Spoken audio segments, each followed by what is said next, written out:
Saudara-saudara yang terkasih di dalam Yesus Kristus, hari ini kita lanjutkan seri kita, yaitu tanda-tanda akhir zaman.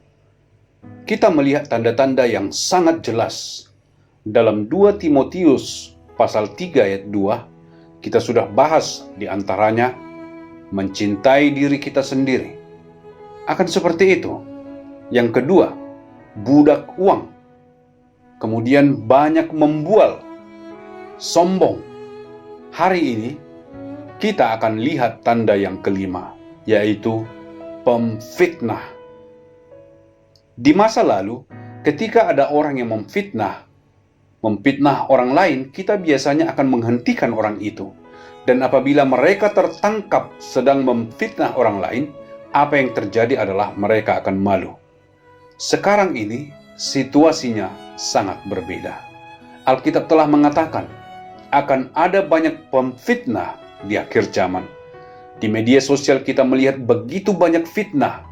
Ketika seseorang itu terkenal dan orang-orang menyukai orang tersebut, mereka akan mengatakan banyak hal mengenai orang tersebut yang mungkin belum tentu benar, palsu, berita bohong. Dan ketika mereka tidak menyukai orang tersebut, mereka juga mengatakan banyak hal tentang orang tersebut yang juga belum tentu benar, yaitu hal yang buruk. Mereka memfitnah dia. Kita melihat ini sangat umum di media sosial. Kalau dilakukan bertatap muka pasti Anda malu. Orang akan berkata, hentikan itu, dan Anda akan malu. Tapi di media sosial, banyak orang tanpa nama. Anda tidak mengenal siapa mereka. Jadi mereka bergabung untuk memfitnah orang lain. Secara khusus pemimpin negara kita, pemimpin politik, orang-orang terpandang adalah nomor satu yang paling difitnah. Di dalam politik, ini sangat umum. Ketika mereka tidak suka terhadap seseorang, mereka akan membuat berita bohong mengenai orang itu. Saya pikir di Indonesia, banyak dari Anda yang memperhatikan ada seseorang yang tidak disukai banyak orang Indonesia. Ahok. Ada banyak sekali fitnahan mengenai Ahok. Mengatakan hal yang tidak benar tentang dirinya, diambil di luar konteks. Dan orang yang menaruhnya di media sosial adalah pemimpin-pemimpin sekarang ini di Indonesia. Banyak dari mereka. Dan ada berjuta-juta orang yang mengetahui bahwa berita itu tidak benar. Orang Indonesia adalah orang-orang pintar. Mereka tahu. Mereka tahu hal itu tidak benar. Tapi mereka suka. Mereka berpikir ini adalah cara terbaik untuk menurunkan seseorang, yaitu dengan memfitnah dia. Jadi apa yang terjadi adalah memfitnah jadi bukan lagi sesuatu yang memalukan. Ini menjadi biasa.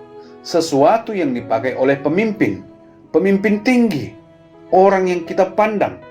Belum pernah dalam sejarah terjadi seperti ini. Jadi ini adalah tanda akhir zaman yang sangat jelas. Anda menjadi pimpinan bukan karena kemampuan Anda. Anda berada di atas, apakah menjadi gubernur atau apapun yang lain, karena Anda begitu pandai untuk memfitnah di media sosial. Anda nomor satu bukan di pemerintahan, tapi dalam memfitnah. Kita melihat ini sesuatu yang unik dalam sejarah kita. Kalau kita melihat di dalam kitab Wahyu pasal 12 ayat 9, siapakah di balik dari semua fitnah di akhir zaman ini? Saya akan bacakan. Dan naga besar itu, si ular tua yang disebut iblis atau setan, yang menyesatkan seluruh dunia, dilemparkan ke bawah. Ia dilemparkan ke bumi bersama-sama dengan malaikat-malaikatnya. Di akhir zaman, setan akan dilemparkan ke bumi ini. Kita bisa mempelajarinya nanti. Dan sekarang dia ada di sini, di bumi. Tidak begitu sibuk di angkasa, tapi sibuk mengganggu di bumi. Dan keahlian utamanya, karakter pertama setan adalah menipu. Jadi dia sedang bersenang-senang menipu orang. Sekarang ini berita bohong adalah berita biasa. Kita tidak bisa percaya apapun di media sosial sekarang ini. Jadi saya ingin memperingatkan Anda, iblis adalah editor dari kebanyakan di media sosial. Dia adalah editornya. Kita kemudian membaca dan membaca.